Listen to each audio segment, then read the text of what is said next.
For months, you say, they were here, couldn't move. Yes. It's interesting because when my granddad came back from the war, he developed this tick, this nervous tick on it, predominantly around his face. And that lasted for the rest of his life. And it was from the war. And they called it shell shock. What is shell shock?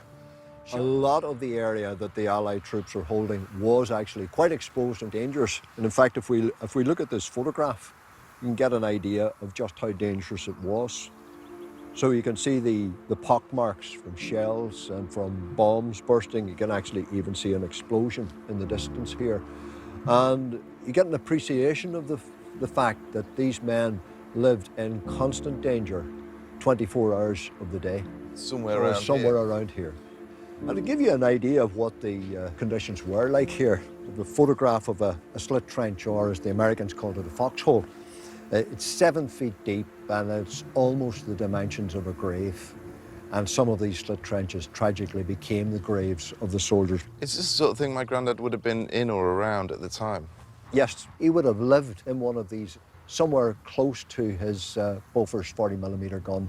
So he's living in there, he's sleeping in there, because there's literally nowhere safe in this area. You can be shelled, you can be bombed.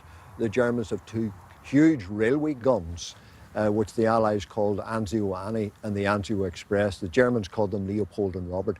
280mm shells. And these guns could actually fire to a distance of 36 miles. So literally from almost in the city of Rome, they could land a shell here where we are. So some guy sitting in a gun in Rome could be shooting at the guy sitting here? Yes. You kidding me? I kid you not. Norman found himself in the middle of a brutal battle of attrition, not unlike the fighting in World War I. Living in trenches or foxholes, in boggy, wet conditions, continually bombarded, with high casualty rates. There was nowhere to retreat, except back to the sea, and no ships there to rescue them. The British fleet had been sent north to prepare for the Normandy landings. Stuck with his gun and surrounded on all sides, there was no respite for Norman, who feared for his life 24 hours a day. In Tunisia, there was a line of retreat. They could fall back. In Anzio, they have to stay where they are. They hold their ground, or they become prisoners of war, or they die. And the siege lasted until the end of May of 1944. For months, you say, they were here, couldn't move. Yes. It's interesting because when my granddad came back from the war, he developed this tick, this nervous tick on it, predominantly around his face. And that lasted for the rest of his life. And it was from the war, and they called it shell shock. What is shell shock? Shell shock is a range of psychological conditions. Today we class them as post-traumatic stress, and it's literally that constant living with fear of being killed or of being injured. And it's something that is just going on day after day, hour after hour. There is literally no escape from it in this area.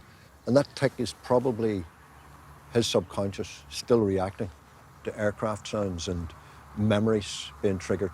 Not even the best trained psychologist, unless he's been out there and seen it happen and endure it, can understand what these men have gone through.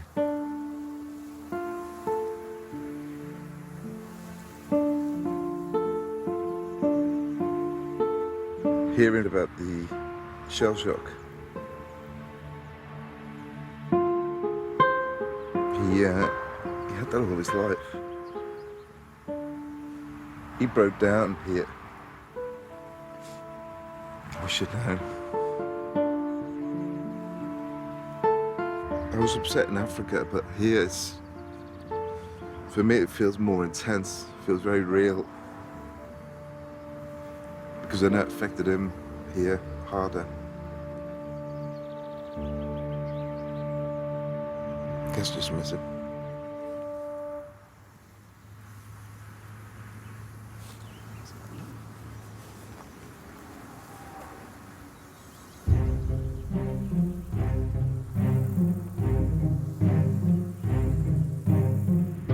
After 4 months and the loss of 14,000 soldiers, Norman and the Allies finally broke the stalemate at Anzio on the 23rd of May. Rome was liberated 13 days later on the 5th of June. When I was with my brother and my mum, we were looking through my granddad's service record. And there's a few things in there, but at the end, when he left, it said exemplary. It's had a sort of standard signature. If we compare the rating of soldier service to modern exam results, exemplary is an A star. So that's an outstanding soldier. That's a soldier who's done his job very, very well. He got exemplary. That makes me very proud of him, actually. My nan and granddad loved each other very much. They were married for 64 years.